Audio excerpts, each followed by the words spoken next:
Assalamualaikum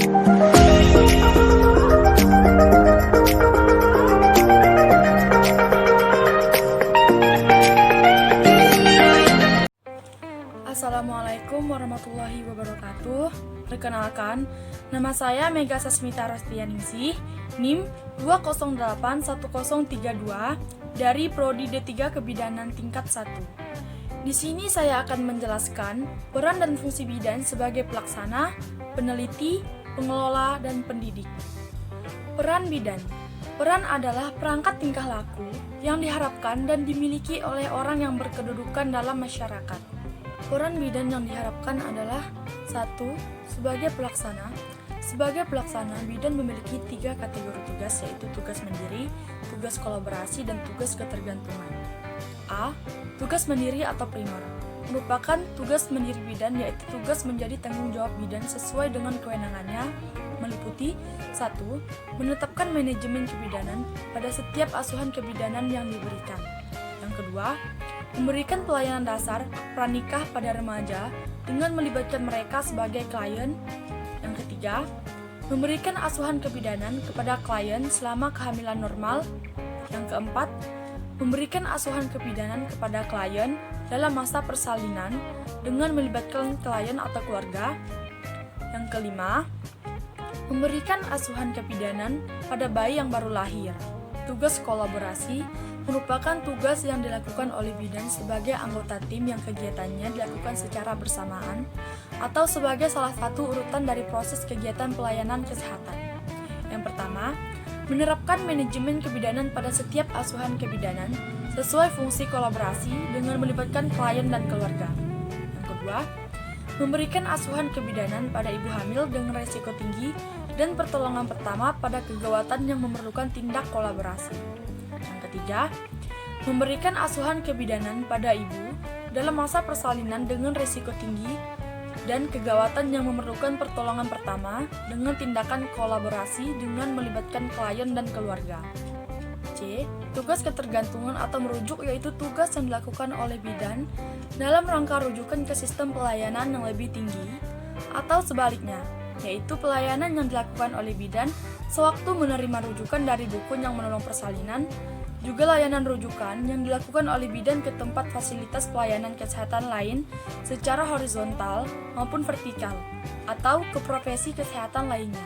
1. Menerapkan manajemen kebidanan pada setiap asuhan kebidanan sesuai dengan fungsi rujukan, keterlibatan klien dan keluarga.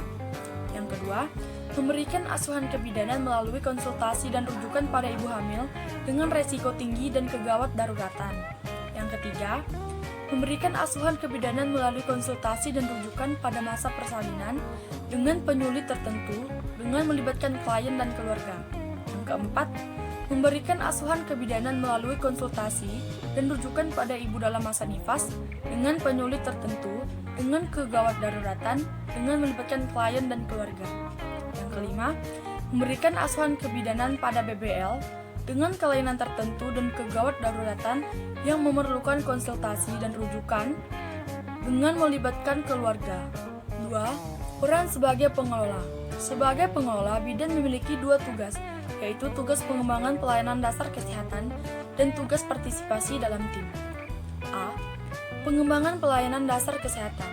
Bidan bertugas mengembangkan pelayanan dasar kesehatan, terutama pelayanan kebidanan untuk individu, keluarga kelompok khusus dalam masyarakat, di wilayah kerja, dengan melibatkan masyarakat atau klien. 1. Mengkaji kebutuhan terutama yang berhubungan dengan kesehatan ibu dan anak untuk meningkatkan pengembangan program pelayanan kesehatan di wilayah kerjanya bersama tim kesehatan dan pemuka masyarakat. Yang kedua, menyusun rencana kerja sesuai dengan hasil kajian bersama masyarakat. Yang ketiga, mengelola kegiatan pelayanan kesehatan, khususnya KIA atau KB, sesuai dengan rencana. Yang keempat, mengkoordinir, mengawasi, dan membimbing kader dan dukun atau petugas kesehatan lain dalam melaksanakan program atau kegiatan pelayanan KIA atau KB. Kelima, mengembangkan strategi untuk meningkatkan kesehatan masyarakat khususnya KIA atau KB, termasuk pemanfaatan sumber yang ada pada program dan sektor terkait. B. Partisipasi dalam tim. bidan berpartisipasi dalam tim untuk melaksanakan program kesehatan dan sektor lain melalui peningkatan kemampuan dukun, bayi, kader, dan tenaga kesehatan lainnya yang berada di wilayah kerjanya. Yang pertama, bekerja sama dengan puskesmas, institusi lain sebagai anggota tim dalam memberikan asuhan kepada klien untuk konsultasi, rujukan, dan tindak lanjut. Yang kedua, membina hubungan baik dengan dukun bayi, kader kesehatan, PLKB, dan masyarakat. Yang ketiga, melaksanakan pelatihan serta membimbing dukun bayi, kader, dan petugas kesehatan lain. Yang keempat, memberikan asuhan kepada klien, rujukan dari dukun bayi. Yang ketiga, peran sebagai pendidik. Sebagai pendidik, bidan mempunyai dua tugas, yaitu sebagai pendidik dan penyuluh kesehatan bagi klien serta pelatih dan pembimbing kader.